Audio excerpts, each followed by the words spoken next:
বাংলাদেশ সিরিজের আগে কোচ নিয়োগ দিল পাকিস্তান।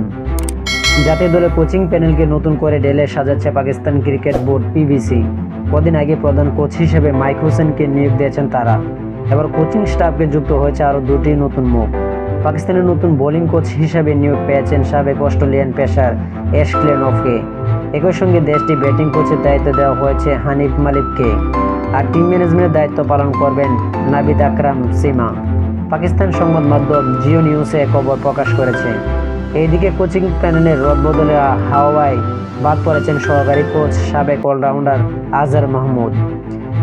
নিউজের প্রতিবেদনের সূত্রে জানা যায়, পাকিস্তানের বোলিং কোচের দায়িত্বের মধ্যে দিয়ে আন্তর্জাতিক পর্যায়ে কোচিংয়ে পদার্পণ করতে যাচ্ছেন সাবেক ওজি পেসার নফকে।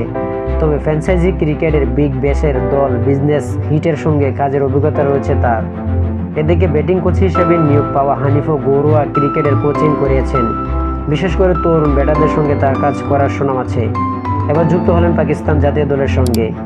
আগামী 28শে মে মাঠে গড়বে বাংলাদেশের বিপক্ষে পাকিস্তানের 3 ম্যাচের টি-20 সিরিজ।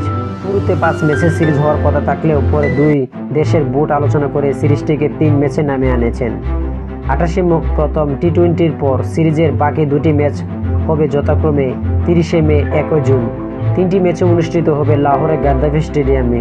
তো আশা করি যারা টি স্পোর্ট গ্যালারি চ্যানেলটি সাবস্ক্রাইব করেন না, টি স্পোর্ট গ্যালারি চ্যানেলটি সবাই সাবস্ক্রাইব করবেন এবং ভিডিওটা ভালো লাগলে লাইক এন্ড কমেন্ট করবেন এবং আমার পাশে থাকবেন। সকলকে ধন্যবাদ।